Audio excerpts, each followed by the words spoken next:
Now, you've been trying to bring some affordable housing to the city of Georgetown, specifically in the property owned by the Housing Authority off of Merriman Road. Kind of hit a roadblock there because they didn't want to sell the property you wanted to build on. What happened there?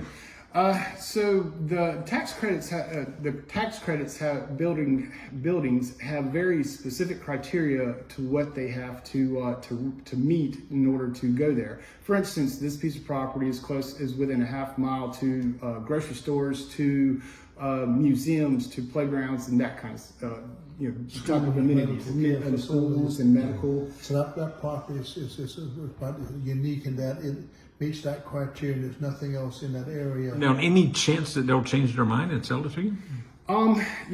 Maybe we would hope that they would reconsider for certain.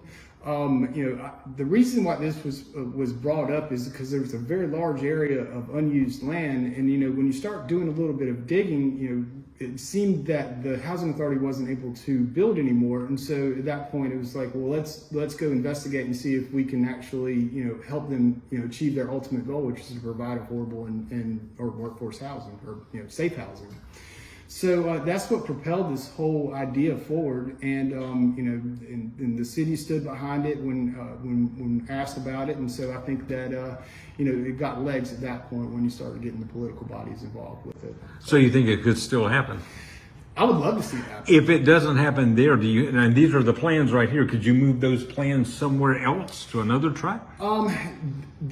Many people search for places to put these things. Like being in the in the real estate world, we probably talk to about a half dozen of them a year, and they're all looking for the same site that meets the same criteria. So it's an ultra competitive industry to be in, and I think that if more land was available that met the criteria that the tax credit builders need, then we would see more of them. But the land has to be in a certain area for you to make it feasible for the tax credits. Right. I mean, it has to be near the grocery store and everything else. Mm-hmm. So you don't have a wide area you can choose from because our grocery stores are limited. Yes. Between Food Lion and Walmart and Piggly Wiggly.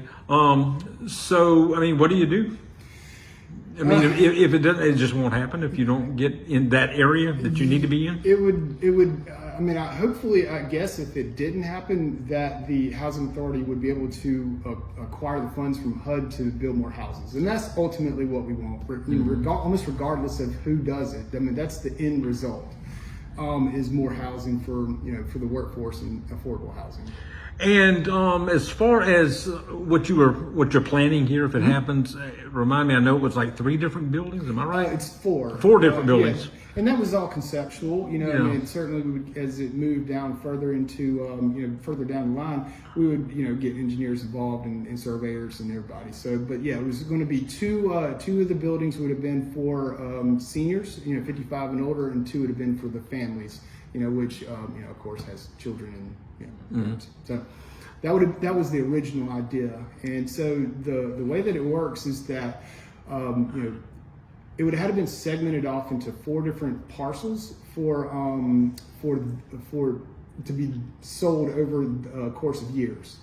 So it would have been a multi-year project because you can only you don't want to flood the market at the same time. HUD only limits a certain amount of money to each individual project. Right. And what were you thinking about? And even if it still happens, as far as rent goes, amount, do you know yet? No, I don't specifically. I was actually trying to find out that answer today, so I'll follow up. Oh yeah, we'll get that. Okay. But hopefully, I mean, if you had to put an odds on it, what do you think the chances of this actually happening at some point, either at the land you were looking at originally or somewhere else in the criteria area? I mean, what do you think? From looking at it from a logistics standpoint, the city allows 14 units per acre, and the minimum criteria for HUD to do one of these buildings is about 40 units. So if you do those kind of calculations, you got to be somewhere upwards of 3 acres, and there's not very many 3-acre tracts that fall within that parameter. I know you've got city council members trying to help you out to make this happen. Is there anything the public can do to try to help you out to make it happen? Oh my gosh, I would love to have the public help. I think the encouragement, because I mean, the one of the things that the public does have an input on is during the public meetings, and a lot of times, if it's placed in the right area in the right place, that you don't receive a lot of backlash. But at the same time, if it's in an area where someone who doesn't want it, they're very outspoken. So, Which we saw in Wedgeville. Yes, and and everybody has a right to be heard. I have a passionate quest to help improve the situation in Georgetown and in any area where it's increased tax revenue for the city or affordable housing or better other quality things in the city of Georgetown. But you're still hoping this happens. I would love to see it happen.